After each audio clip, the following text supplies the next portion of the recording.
always say that part of health is participating in life and moving on from that. It's eating nutrient dense foods that are, in your consistent diet and day to day, but it's also participating and moving on from that.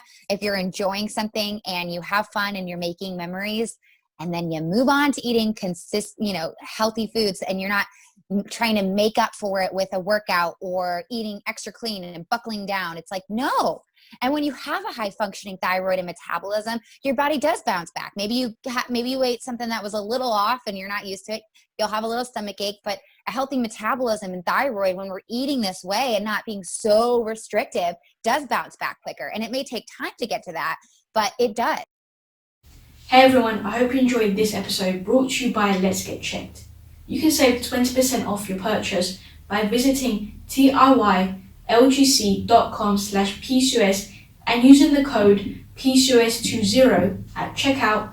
Now I hope you enjoy the episode. In this episode, I speak with Meg Langston all about her health and healing journey. Meg openly shares her story and how she restored and continues to support her health and metabolism after years of disordered eating, dieting, and over-exercising. Meg Langston is a nutritional therapy and restorative wellness practitioner. She works with women to help regulate hormones, period health, educate on the gut-brain connection, and help find the root cause or causes solution to digestive issues by restoring metabolic health.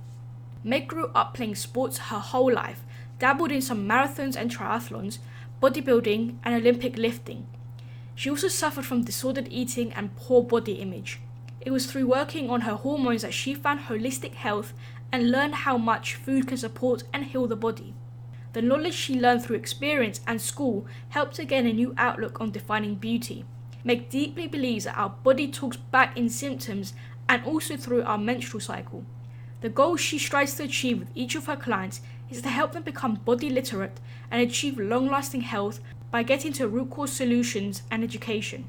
Hello and welcome to the PCOS Oracle Podcast, Meg. I'm so honoured and excited to be speaking with you today on the podcast. I've been following your Instagram for a while now, and you've been putting so much great information, your inspiration, you're just a wealth of knowledge, and I think our listeners today will learn so much from you, from your story, and just give them some practical information and advice that they can implement into their daily lives to support hormones, to support their metabolism, their thyroid, and just generally thrive in life rather than just kind of surviving. And so we'll be touching on your journey, which I think a lot of people will be able to relate to. And as I said, we'll be delving into those really great tips that can help our listeners improve their overall well-being. So before we delve into, I guess, your story, can we just kind of share with our listeners a bit about you, about what you do, how you work with your clients, how you got into what you do? Yeah, well, thank you so much for having me. I'm excited. So I'm a nutritional therapy practitioner and a restorative wellness practitioner, which just basically means I offer some testing. But I work with women only, and I really help I think women kind of, one, really break free of diet culture, which I'll talk more about. That was a huge part of like my story and what inhibited me from really healing. And I work one-on-one with clients pretty much all over the world, actually, and really just help them kind of decode what could be going on, where main areas of dysfunctions are. I think that there's always unique things that are problematic, but there's always also a big picture of like, okay, well, we need to get the foundations right. So oftentimes I'm really just working on the foundations, and then we see a little bit through testing maybe, or they're just like, mineral imbalances or something that it needs fine tuning. But a lot of it is focusing on, eating appropriately, sleeping well, and all the things I'm sure we'll get into. And I also offer a course. I launched it last year and I'm about to relaunch that. And I'm sure we can talk about that at the end, but that's one of the things that I'm offering as well. So that people that, if I have a wait list going on, they can already jump into getting, started with healing. So, yeah. Awesome. It's so exciting. And it's great that people like you are out there supporting people to, as you said, decode things that are going on in their lives. Because obviously this stuff it's complicated. We often think, oh, it's just, follow this diet or exercise this way and you're going to be super healthy, but, everyone's really unique. So you really have to, establish that foundation of things that everyone could be doing, but then getting into that nitty gritty of that individual through testing and establishing specific like mineral imbalances, which I've been learning a lot more about, and I find it super interesting because I feel like I think it's not very much discussed. I feel like it's becoming more spoken about now, but I feel it's something people are still not really very much aware of, how mineral imbalances can really cause issues with hormones and other kind of health issues.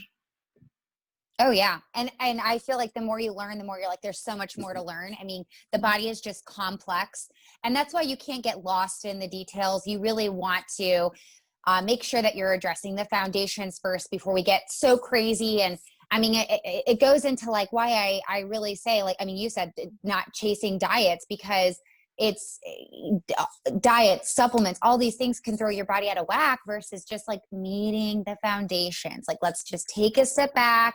Let's get to the foundations. And I think that was a huge part of like my story, was that I was always chasing a diet, and I was really lost in like, I mean, honestly, I would say I was lost in my identity. So, I mean, I'll just tell you it. So I grew up playing competitive soccer, and when I stopped playing soccer, I went to college. I didn't play in school. I didn't want to. I was so burned out. So I was like, oh, I'm just going to be a college student. And then I gained like the first, whatever they call it, the freshman 15. And I remember calling my dad one time, and my dad's like, well, what are you eating?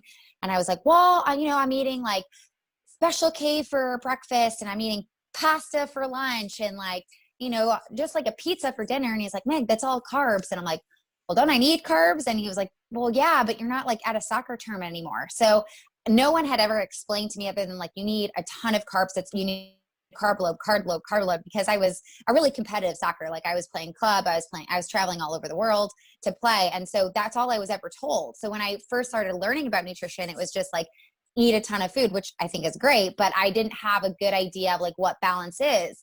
And I think that's kind of appropriate, in some ways as a kid. I definitely don't want my kids to be super concerned. But what happened was I started looking to like the magazines, and this was like back in 2007, which, back then Instagram and everything wasn't really big. It wasn't as filled with information, and you couldn't just like Google as much as you could now, which I feel so old saying that, but it's just the truth. So when I was looking for information, it was really in these magazines, and these magazines were always defining what beauty was, what healthy was. And it was always do more, eat less, do more, eat less, do more, eat less. I really took this on. Like, I think the best way to describe my personality is like, I never ran a race before. And the very first thing that I did was a full marathon. And I'm like, I'm going to take it on. Like, I'm like a go extreme type of person. And so that's what I did. I took on this like go more, do more, eat less, and fell into, like I said, I did marathons, I did bodybuilding competitions, I did triathlons, I dabbled in CrossFit and Olympic lifting. And eventually my body was like, I'm done. I'm done with like all the extreme stuff that you're doing. And then I started to try to figure out how to heal. I found a really great coach that introduced me to a functional medicine doctor. And the functional medicine doctor was really great, but also worked similar to a doctor, where she kind of prescribed supplements and tests, and that was it. We never really covered how to eat nutrient-dense foods. So I really tried out, all these different diets that were filled with a lot of like nuts and seeds, or low carb, or only high carb. And I just couldn't quite heal. And, there's so many, other parts of the story, but what really started to change my heart towards, how about I just eat foods that my body is craving and fuel my body with just these nutrient dense foods and stop trying to restrict, was I used a lot of fertility awareness method because I wanted to get off birth control, which is a whole nother part of my story. And when I got off birth control, I didn't have a period. My body temperatures were low. And so I started, when I was doing these extreme diets that were just shoving foods that I didn't even enjoy down my face, like a kale smoothie, I noticed my body temperatures were so low. My thyroid was low. I was extremely fatigued. Again, I didn't have a period, no sex drive, and I was happily married. And I had such low progesterone that I had a doctor tell me, like, there's no way you're going to get pregnant. And so I really took this eating style on. I really stopped chasing these diets, extreme, I would say, like, the way that culture defines beauty. And I really just took on health, and since then have just not really looked back, and it's changed my life and the way that I run my practice. Wow. I think your story is very, I think people can relate to it. And it's quite sad how we have this image of what health is when we think, it's, having abs or having a small waist or having a thigh gap, and everyone's like striving for these goals. Oh, yeah. At the end of the day, are just really damaging our metabolism. And yeah, have like our hands and feet are cold, we're just brain fog, we don't have any energy, and we think this is health, like this picture is health. I just feel like this idea of what people think healthy is, it's really damaging our mental health and our physical health. And we just don't know, people get so overwhelmed and frustrated just because they think I should be chasing this, and then they get to this and they feel burnt out, and then they just don't know where to go. And it's great that you share your story and you provide people all around the world with this kind of information and what they could be doing, kind of going against unlearning everything that we learn through dieting. It's like really unlearning it, and it's so hard because you just think, kale smoothies and nuts and seeds are super healthy, but then you're just like, are they really? Yeah, like, do I even really enjoy it? Yeah, exactly. I mean, that's kind of that's what changed me. And I just want to say, like, totally nutrition related, but there is, what is the account? I wrote it down because I didn't want to forget. So Beauty Redefined. Have you ever heard of them? Beauty Redefined. I think so. Yeah. It's a really good article or Instagram account. There are two twin sisters that talk a lot about just, like, I don't even want to use the word body positivity, because they're just really talking about, like, identity, and, like, your body is so much more than, I think it's, they say your body's not an ornament, it's an instrument. And they really push that. And when I work with women and I talk about nutrition and changing nutrition and being okay to eat foods like ice cream, there's something that really makes them feel anxious, and there's something that they feel so nervous to do. And when I was healing, and something I didn't even get to mention is I had an eating disorder throughout this whole time that I had developed. And when I was healing, working on not only just changing my body, to eating foods that were really supporting my thyroid and metabolism, but also foods that, but also what I was doing was creating a community around me that spoke into the areas that I was really lost in. And I think that my biggest heart for women is I think that I love to share education on how to implement these, foods that can help, relieve some of these symptoms. But the other part of that I never want missed, at least for my clients and people that know me, is that you have to look at your identity, and your weight loss cannot be, more than, you can't want weight loss and aesthetic goals more than you want health, because we as individuals and as people have so much more in us, our hearts, our dreams, our passions, the things that would keep us, excited. and loving other people is what makes us us. And that has nothing to do with nutrition. And I feel like I'm always trying to backtrack again on these foundations that also that really touch on like, hey, you are more than your body image and chasing these diet cultures, even in the process of healing. Like, we offer so much more as humans.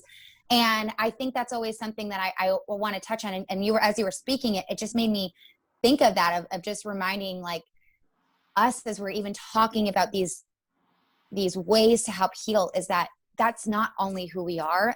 And even in the process of changing our mindset towards healing and pursuing health, we also have to work on what we really believe about who we are and how we can love people well, and what we can bring to this world that brings change and excitement and passion more than just aesthetics and even just feeling, good, which I do want to touch on and I do want to talk about. But that's always like, that's what it takes, a community. It takes a therapy, or sometimes friends, nutritional therapists, all of these people to really like be a holistic person that's not just fixated on even just only pursuing health, No, yeah, I get it. And I think we just, when we're growing up, we just, obviously now with social media and magazines and everything, everyone's just constantly bombarded with, you should look this way, and everyone just ends up aspiring to that, and people kind of lose sight of everything else that's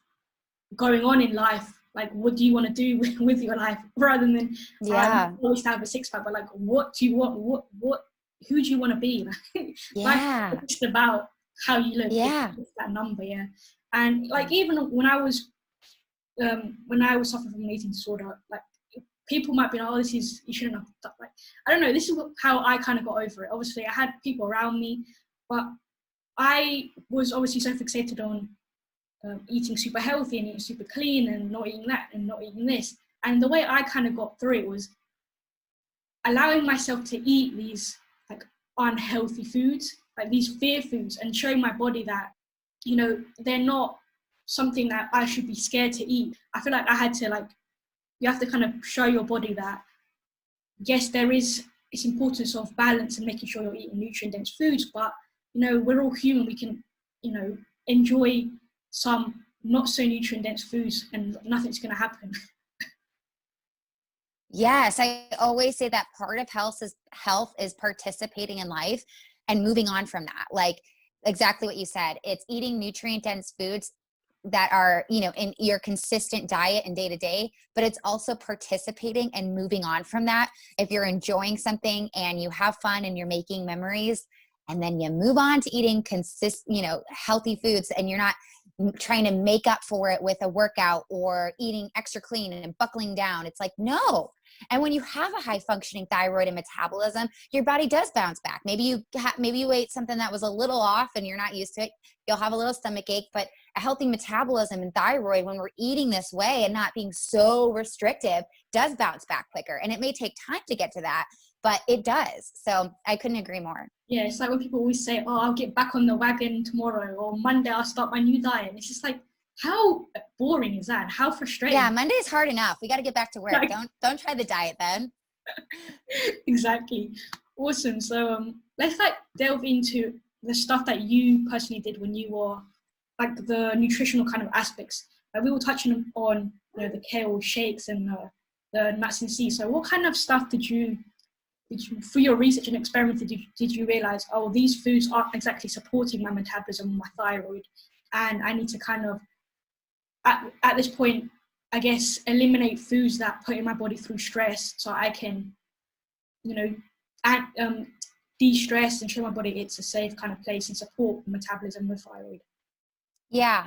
I mean, there's so many things, but I would say the first thing that I did is, because I really love women's hormones and dove deep into fertility awareness, one of the big things that I did was seed cycling. And it's so funny when I look back now and I'm like, I even went to school for this and still ignored the symptoms because of what people say, seed cycling does. And so if you're unfamiliar, seed cycling is basically taking different seeds throughout your cycle that help with, they say, like binding to excess estrogen and help your body detoxing and just basically promoting healthy cycles. And so I would do that pretty religiously every single day, and would make the changes when my cycle shifted. And I would see it in my stool. And I would be like, well, that, I know that's probably not good, but I'm supposed to seed cycle. I'm sure it's going to work itself out. And my periods were definitely never getting better. And I started having like a little bit of heartburn at night, which I never had before.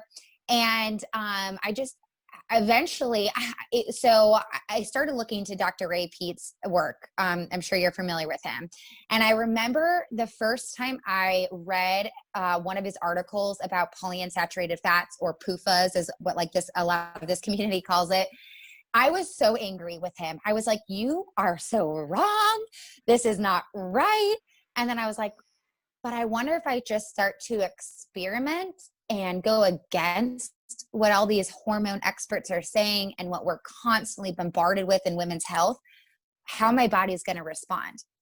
And meanwhile, because I do fertility awareness method just in my everyday life, I was always tracking my temperatures before I was even trying to totally keep track of my thyroid. And my temperatures were always low, like 96.5 low. And my hormones never got better. My thyroid never got better. And so I experimented. I started taking it out, and didn't obviously see it in my stool anymore. My digestion felt a little bit better.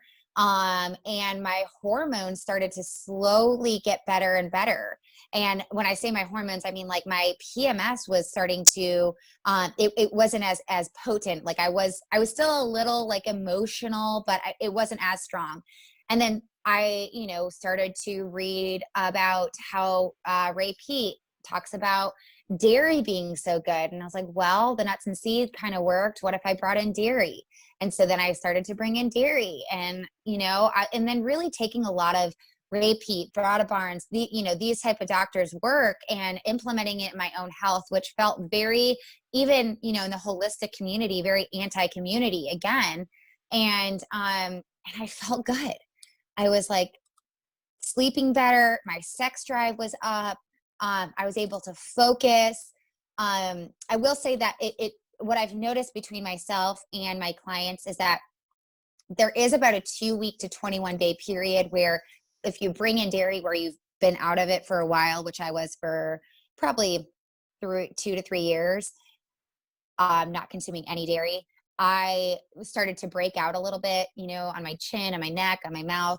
And that went away the more that my thyroid and metabolism healed. So for me, I started to really look into that and see how my body was responding, and, implemented it into my clients and saw how their body was responding. And everybody's temperatures were getting better, which temperatures, I'm sure your listeners know this, but temperatures are a really good indication of how our thyroid is. Our thyroid controls every metabolic function in the body. So from how our digestion's working, how it's supporting hormones and even immune system. So whenever I talk about thyroid and metabolism, I'm never talking about, weight management. I'm talking about how the body's functioning optimally. And so your thyroid works very synergistically with your basal body temperature. So your first morning temp. And when it's at an appropriate temperature, which in your follicular phase, which is like the first half of your cycle, so your period lead to ovulation, it should be about 97.6. And then your second half, your last half of your cycle, is your luteal phase, and that should be about 98. And remember, I said mine was at 96. So implementing all these, I saw my temperature personal rising, and then my clients, because likewise with my clients, I heavily talk about body literacy, and we go over everything menstrual cycle and your period as well, and your temperatures. So seeing that just really, I pretty much dove deep. I threw out all my fish oils, and started to research more. And it was so interesting to read even about like DHA and, being in so promoted and pregnancy, which I took a lot on. I was always taking zinc because I was so afraid of getting sick. I was always taking vitamin D. I mean, I was just basically destroying any support for my enzymes to work optimally, which controls, you know, I mean, different enzymes control, I mean, how your body moves iron. It controls how your thyroid works. It controls hormones. So it's really ironic that I was taking all these things to get healthy and was never getting healthy. And then I started implementing these really delicious, yummy foods, and my body started actually responding. Amazing. And I want to touch on a few things that you mentioned. Is obviously number one was like the PMS, and I think everyone thinks that PMS is like normal just because it's so common. People often don't understand that normal versus like common is a different kind of thing. Just because something's so common doesn't mean it's something that we should be suffering from and experiencing. And a lot of the time when you say this kind of stuff, people get all like defensive. It's just like, what do you mean it is normal? Everyone suffers from it. It's just like, yes, yeah, it's like a joke, and it's like, well, you know, and those same people suffer from menopause, and that's a joke, you know, sticking your head out the window in winter because you're getting hot flashes. I mean, that's our body talking back in symptoms. There's Lisa Hendricks, I think is her name. She wrote a book, The Fifth Vital Sign. Did you read that book? No, not Such yet. a good book. Okay, you have to read it. It's such a good book because, I mean, a whole nother conversation. I'll finish this thought first. But she titled it The Fifth Vital Sign, and it's all about the menstrual cycle. And it truly, I'm like, gosh, that title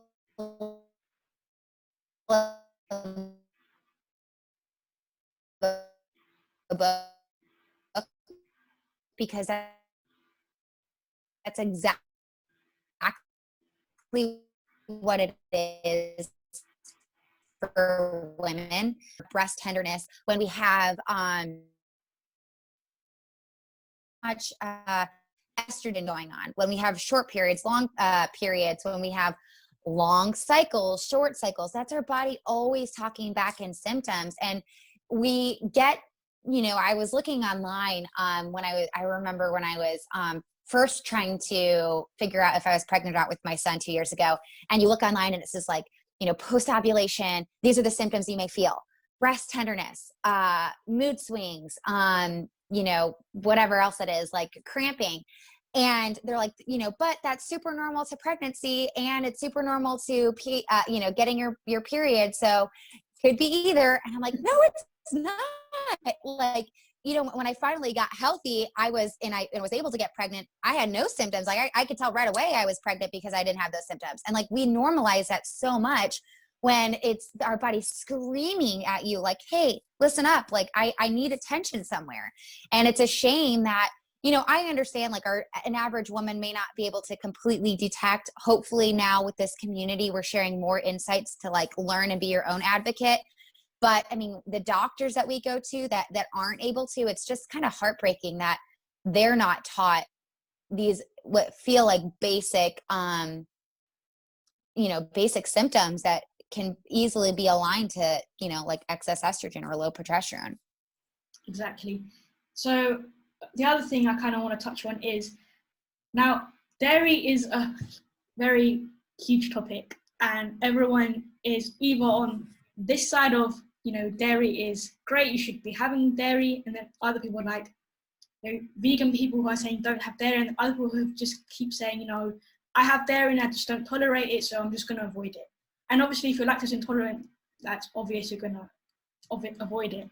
But for the people who say that, you know, I have dairy and I just don't feel well on it, I break out, I get bloated, whatever it is, what might be the cause for this? And is just, you know, consuming more dairy gonna help this, or is it you have to find a better source of dairy, or what's your... Yeah, my thought is that, you know, we give general advice, but everybody's different, right? Like there's a general advice, but this is why it's helpful to work one-on-one with a practitioner, because if there's, you know, everybody's different. But generally, when somebody isn't, you know, allergic to dairy, they are, and they've, you know, tried to consume dairy, they kept it out of their body, they are missing the lactase enzyme that helps break down dairy. and you have to rebuild it. So it's one of those things, you don't use it, you lose it. That's similar to lactase, that enzyme that breaks down dairy for our body to utilize it. And so there are times where I'll say, hey, I know it's going to be a little bit discomfort. You've not had it for a little bit of time. Everything else seems to be running smoothly in your body, your digestion, everything's increasing. Let's try to bring it in slowly. And I've had people start as small as a tablespoon of, if they can get it, raw dairy or goat's milk, and just take a tablespoon at a time and slowly work up to, a half a cup, 3/4 of a cup, a full cup, a glass of milk, introducing ice cream. And some people that works great and it's just slow and steady. Some people it's doing more hard cheeses like Parmesan. And then other people, there is something going on, right? There's like dysbiosis and they have to get rid of the gut infection. I mean, when we have dysbiotic bacteria, which basically means more bad bacteria than good bacteria, when there's an abundance of these bad bacteria, any foods that we're eating can cause inflammation and reactions in the body known as food sensitivities or IgG responses. And so there are times where you have to go in, and this is why I actually am a fan of the GI map stool test, and you have to eradicate some of those bad pathogens, work on rebalancing the body, and then try to slowly introduce dairy again. But you mentioned quality. Quality is huge, and there are, some extreme people that are always like Ray Peat everything. And I know that Ray Peat talks a lot about doing any kind of milk, low fat, any milk you can get it in. I personally have not seen that work successful. I've seen it be that if you're doing like a high quality A2 grass fed, or if you're doing a raw milk, or if you're doing even, like I said, goat's milk, which is sometimes easier to digest, people can bring that back in. But quality matters. And I think that the more organic, local, farm that you can get in Georgia, they, which is where I live, they do not allow raw dairy for human consumption. So I go to a local farm every Tuesday, and it says, this huge bottle that we always get, and it says for pet consumption only. And obviously we digest it, drink it. I mean, and raw is really great too, because it actually already has the lactase enzyme in there. So when you're drinking raw, it's easier to digest. It's already digestible for you. So if you can just Google search local farmer, dairy farmer. Weston A. Price in the US is a really good foundation that helps you find a dairy farmer near you where you can get raw dairy. But yeah, I'm definitely a fan of dairy. I think it's so pro-metabolic, so supportive of the thyroid, so healing with it's a full food, right? It's got protein, carbs, and fat. It's got so much nutrients. It's just rich in vitamins and minerals in there. And I think I don't agree that that you should be not consuming it. If your body's healthy, I would say let's figure out why you're having an issue with it. There's so much back and forth, and I feel like people just get so confused. So what is your we kind of touched on like vegetables and like the thyroid. So like, what is your stance on like these cruciferous vegetables and soy and its impact on the thyroid? And I guess another food group which is often discussed a lot in the PCOS community as well is gluten. So are these foods that what are your thoughts on it? Did you avoid these foods to support your body? Yeah, I do. With soy, it's so interesting because you'll have people that say, well, it's the type of soy. And sure, I guess like a fermented soy could be better, but it still does promote estrogen. And because we are rarely walking around with low estrogen, we are more walking around with excess estrogen, it does promote estrogen. So it's not something that I would ever recommend. And I don't even think it tastes good. So like, I'm not even like, that's just something where I'm like, for most individuals, they don't enjoy that. They enjoy the butters and the meats and the, flavorful foods like the milks that we talked about. So I feel like it's a fad that almost got, because we're trying to be healthy, that we started to go towards something that we didn't even really enjoy.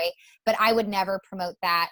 And then for vegetables, I mean, I ate so many cruciferous vegetables. I would try to eat, I would make a smoothie, and I really did make like a kale smoothie, and I would shove like every kind of vegetable in there in order to be healthy. And I never felt better. I never felt more energetic. I never had, wasn't able to come up with words quickly. It was always sluggish, brain fog, fatigue. And these foods are really hard to digest. They really are anti-thyroid. I mean, they're not easily digestible. They're not easily providing glucose to our body that's providing energy. So when it comes to vegetables, I really do stick with the root vegetables. And that's not to say that I don't ever eat, Brussels sprouts or cauliflower. When we start labeling foods good or bad, that's when it gets, overwhelming and it feels like you can't do anything right. And that's not the case. The case is that, you don't have to shove these kale vegetables in your mouth and these raw everything in order to be healthy. In fact, there's actually an option where if you do eat these squashes with butter and, yummy coconut oil and things like that, that they actually are easier to digest. They actually are more pro-metabolic. And so that's where I really want to shine the light on with these vegetables, is that I think so much of us, again, are just so used to consuming this stuff. And when we hear like, hey, you don't actually have to consume, 8 cups of raw green vegetables a day, it actually may be better to eat a little bit more root vegetables that you're so afraid of because of the carb content. They fight back, and in reality, like, there can be a balance. I think that a good, cruciferous vegetable here and there can be really good if it's well cooked. It provides nutrients. It's not unhealthy, but really focusing on maybe more root vegetables are going to help you, support the thyroid, support the metabolism, because they are easily digestible, and they don't have any of the anti-thyroid properties. I don't know what else you said on that question, but that's really where I would kind of lead towards people. And I think people often fear to add stuff like grass-fed butter or coconut oil, because people, again, have this fear around fat, and they think, I can't eat these super delicious, flavorful kind of things because, they're just super high in calories and I'm trying to lose weight. So it all kind of comes down to this cycle. Yeah. So it's almost like learning. If it tastes too good, then there's no way it can be healthy. Like if I eat a baked potato with butter and salt, then there's just no way that can actually be healthy, when could potentially be the healthiest thing for your body, you as a person. It totally depends. I mean, saturated fat, and when I say that, I'm talking about ghee and grass-fed butter. I mean, and there's obviously more, but those are rich in nutrients that promote healthy, happy hormones. They are what are the backbone to making bile, and our liver makes bile. Bile secreted by the gallbladder, and that's what helps break down fat. It helps gets rid of toxins, endotoxins, excess estrogen. So, I mean, when we are eating these foods that our body actually enjoys, they have really good purpose in our body, versus not eating something we enjoy and trying to be healthy and shoving these, foods down our face, which again aren't bad, but they may not be the most, nourishing and helping your body flourish that you think that you're doing. For sure. Like, we just have this idea that eating one way is superior than eating the other way, and this way increases the risk of cardiovascular disease and all this kind of stuff. And we need to be eating a way that kind of supports our body. And so what are your thoughts on gluten as well? And then we can delve into some of the exercise stuff and mindset. Yeah. I'm not a fan. I'm not a fan. I think that even if you don't have a reaction to it. So like in my GI map stool testing, I actually ate some gluten to see how my body would respond. And I had a very low response, meaning that it doesn't really cause me too much inflammation, but over the long term, like it just does, it can damage the permeability of the gut. So can cause leaky gut syndrome. Anytime we have leaky gut syndrome, it can allow for foods to go into the bloodstream and cause other food sensitivities, cause, just different conditions and reactions within our body, from migraines to hormonal imbalances to, IBS type symptoms. So personally, I'm just not a fan. I don't think that anybody really needs it. Just like with anything, I think that a really healthy body can adapt quickly. If I'm at a wedding, I'm not going to ask for it. The cake is gluten-free. I'm going to enjoy the wedding and participate in life. But overall, my family and I eat, gluten-free when we can. Awesome. So let's kind of move on to some of the exercise stuff, because as you were speaking in the intro, your story, you've been a very athletic kind of person. So how has your exercise routine and mindset towards exercise kind of changed from what it was to that whole intense and go to what it is now, to, how has it changed? What do you currently do? Yeah.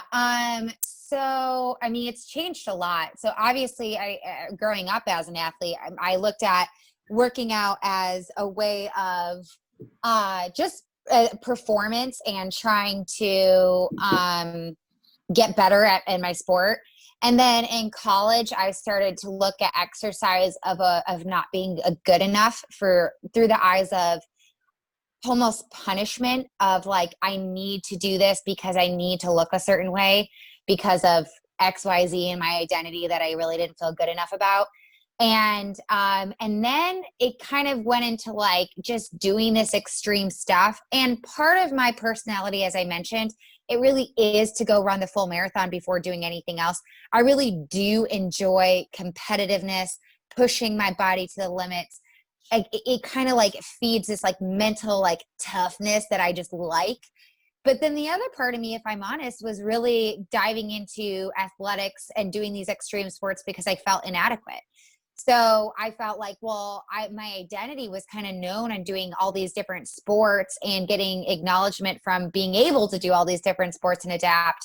And so I really had to kind of fine tune, like, part of it is growing up as an athlete. I'm a very competitive person. I really enjoy being inactive. And then the other part of it was I also enjoy people recognizing this about me. And I was not secure enough to not have these sports in my life to really look at them as being a part of my health. Rather, it was a part of my identity. And so when I was really trying to, just get my health together, was when I was training for an Olympic lifting meet.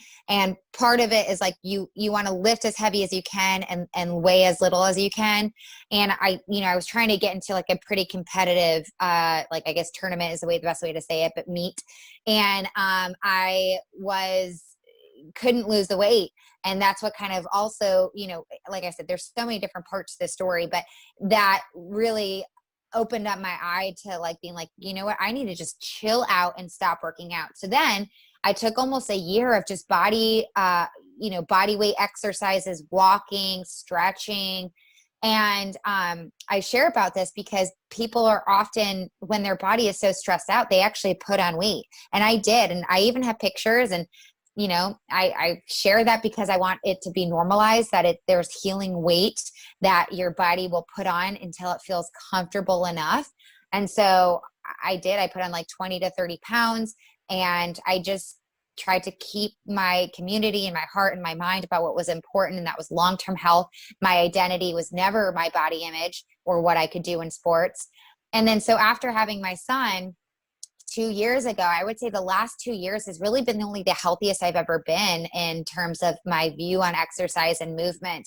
And I actually cannot work out and feel really confident, and I can work out and feel really confident.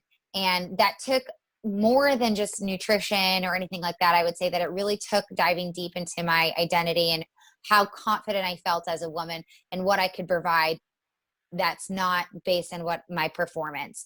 So what that looks like today is, it looks like sometimes, I get to to lift. I actually love lifting. I think that it's so beneficial for women. I also think it can be really powerful for women.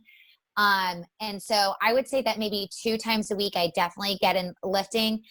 There are weeks that I don't. And if the weeks that I don't, it's very mindful.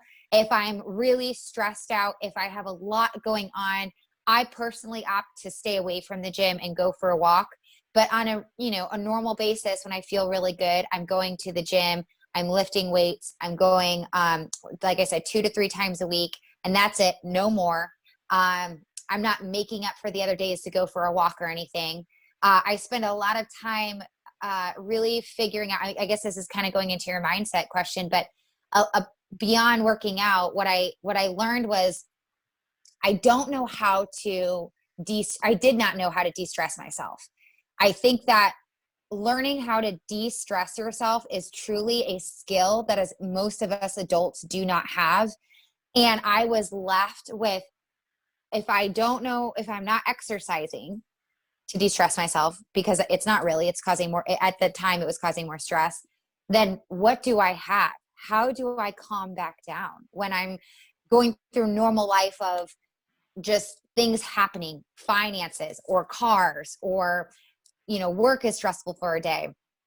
How do I manage that? And I had no clue how to de-stress myself. I was telling this to a client last night because her health is actually doing pretty good nutrition wise, but she has no clue how to de-stress herself. And I was like, I actually had to Google. I was there. I had to Google. I was like, what do people do for de-stressing themselves?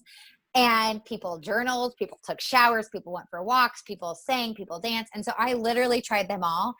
And depending on where I'm at in my season, sometimes it looks like waking up and journaling and spending time in prayer. Sometimes it looks like putting on Ace of Base, which I feel like someone said to me, because I'm 31, they're like, how do you know that? You're too young. I'm like, Ace of Base was still really cool for me, okay? When I was, 6 years old. But whatever it is, Spice Girls, because I still only really love pop, or just like fun, music. I love to dance. I love to put on diffusers. I like smells, and I try not to, over consume toxic candles. So I do try to use like a little bit more holistic diffusers. And I really spend time on like, what de-stresses me? And again, like each season's a little different. Sometimes it's not just waking up and having this journal session with, my diffuser going. Sometimes it's like, okay, I got to wake up. I got to take a couple deep breaths, put my phone away, not go to my phone right away, open up my curtains, let the light in, walk, a little bit. And then it's just at night reading a book and not putting on TV. So I wish that it was always this like really romantic, long, personalized thing, but sometimes it's just not, because I have a 2-year-old screaming and a little 10-week-old puppy. I feel like your what you do for exercise and I feel like there's the whole thing about stress, is something I can relate with, and I think a lot of people can as well. But the whole exercise as well, I would have come from a like athletic background. I used to play football or soccer, as they say in America, and I stopped doing that in like college, I would say, and I then moved on to that. I was so performance based. I would always be kicking the ball, doing like skills, whatever, just to like be better at the game. And then obviously as you get old, you go through college, uni, you kind of get surrounded by this other idea of changing the way you look to fit in with everyone else, with the cool kids, popular people, and you kind of move into like the gym and like, sculpting your body to look a certain way and eating less food to look, to fit in. And I think people change through their lives and exercise changes as well. And now I'm just to the point where if I don't work out, if I don't go to the gym, if I don't lift the weights, which I absolutely love as well, I don't care anymore. Before I used to, I haven't trained, I'm gonna like lose all my muscle and all this kind of stuff. You like get all like scared and stuff. And it's just like now, even if I just go for a walk for half an hour, I'm happy. Just listening to your body and being in tune with what it's telling you. Because I feel like so much, especially in the PCOS community, we'll constantly be bombarded. Like you have to do an intense workout, you have to do this, you have to be on the go, like no rest days, just keep going. And it's just like, if you're in a state of stress and your cortisol is super high, exercise is a stressor at the end of the day. No matter how beneficial exercise is, it's a stressor. And if you constantly do not give yourself time to take that stressor off and de-stress through other ways as well, we're not supporting hormonal healing. We're just, again, it's an extra stressor on the body. And I feel people just have to find what works for them, find the way of exercising that supports them and they enjoy, rather than just, doing the latest trend of, you have to do this and following what everyone else is doing. I think exercise is really about finding something that you can do consistently, because at the end of the day, it's all about consistency that's going to reap the results. It's not what you do for a week. Consistency is really important when it comes to, if your goal is to lose weight, or if your goal is to put muscle, or whatever your goal is, anything, it comes down to consistency. And enjoying that. Like, I used to listen to a podcast. I won't say the name of it, but it was like a Navy SEAL, and they used to be like, wake up at 4 a.m. and go, go, go, go. And I was like, yeah, all right, 4 a.m. How hard can I be? How extreme can I be? This is going to, whatever I thought, bring me, enjoyment in life, peace in life, success in life. And I used to like, go, go, go, go, go. And then I was like, I am not trying to be a Navy SEAL. Like, I'm just trying to have fun in my life and be healthy and happy. And by engulfing my mind with these like Navy SEAL podcasts and these, influencers that are saying like, do these HIIT training and wake up and go fasted. It was like, I don't even like that. I cannot be consistent with that. And that is not like that, like you just said, consistency, that does not bring long-term health and goals. And when I was able to take a step back and be like, what was I getting so lost in that I thought that is what I needed to do in order to be XYZ? And for me, it was always, be successful, be admired, feel adequate enough. And that had nothing to do with it. Nobody cared that I got up at 4 a.m. Maybe they cared for a second and was like, good job, but they did not care beyond that. And I kept putting myself in these bad positions because ultimately I didn't care enough about my health. I would do any extreme to meet those non-realistic needs and those real ideals or goals or whatever insecurities they were. And the more happy I am is because I can consistently do the things that bring me joy and healing and happiness. And I'm just grateful to be healthy, happy, and alive. And moving and walking is great for just appreciating that and not putting stress on my body where it just doesn't need to be. It has nothing to do with who I am, what I can accomplish. So why am I doing it? You know what I mean? Yeah. Yes to everything you just said. Literally everything you've been saying, I'm just like, I can relate. And I just, your advice is just super, it's just great. And I guess to kind of wrap up our talk, I want to ask, throughout your journey and from what you've learned and where you are, what do you think our listeners and people in general, when they're looking to hear, what should they focus on? What's that number one thing that they should focus on? Because like we say, there's so many things, there's so many aspects: exercise, nutrition, stress management, whatever it is. Where should people kind of focus on, just start, if that makes sense? Yeah, it does. That's such a hard question to say. I would, if I can give two things, my two things would be, I actually think that people notice the difference in their health the most when they eat frequently enough. So every 3 to 4 hours of a protein, carb, and fat. That's where I would say people notice the biggest changes in their life.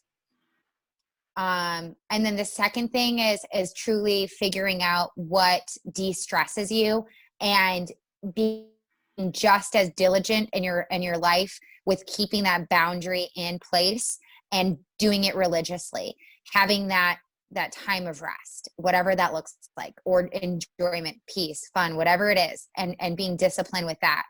So there's obviously more things: sleep, water, pro-metabolic foods, but I would say to just start out, eat consistently 3 to 4 hours, a day.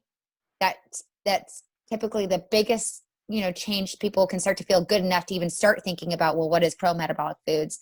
And then what de-stresses you? Because we live in a social media, high stress, high fast pace, but also just negative culture sometimes, where we need to step away and be present and enjoy that. And that actually can bring us the biggest healing. And I feel like I don't want that to come across woo-woo or too simple, because it's really serious and diligent about finding time to rest and what de-stresses you, and being very protective over that and implement it. And even though that seems like such a cliche answer, it's probably one of the most serious answers that promote health and healing. Absolutely. I think we've covered so much great thing. Yeah. I absolutely love chatting with you. I think our listeners will have enjoyed this episode. I absolutely love chatting with you, and you're just so real and down to earth. And I feel online you get so many people that are pushing a certain way and make you feel bad for not doing that specific thing. I just love how you're, this is how you can support your body, but don't feel so bad if you eat something like a cookie or something. It's really like, enjoy your life, like cut yourself some slack kind of thing. And I find it so refreshing. And I just want to say thank you. And before we completely end, how can our listeners connect with you before this Zoom cuts off for the third time? Yes. I'm on Instagram. That's where I share a lot of my information, and it's at Meg, MEG_Langston, LANGSTON. So Instagram is Meg_Langston. My website, meglangston.com. I have some freebies on there of like taking your thyroid, basal body temperature for your thyroid. And you can sign up for my newsletter. I give information via my newsletter, and I'm about to relaunch my Rebalance course. And so if you're considering working with me one-on-one, or wanting to just join in on this course, it's going to be launching next week. So I'll let you know, so you can let your listeners know. And there's going to be a whole community aspect involved, Facebook group, where I'll be heavily involved in, and hopefully just promote a happy, joyful, peaceful life that is really gives information about nutrition, information about body literacy, and just really promoting peace and fun, and not just this crazy restrictive health holistic world that sometimes we get lost in. So thank you so much for having me. I really appreciate it. It was super fun. Awesome. I have everything linked in the show notes. Highly recommend following Meg, checking out the course when it's officially launched and everything's set up. But yeah, once again, thank you so much. You're so awesome. Keep doing what you're doing. You're an inspiration, and you're supporting so many people around the world. So thank you so much. Thanks, girl.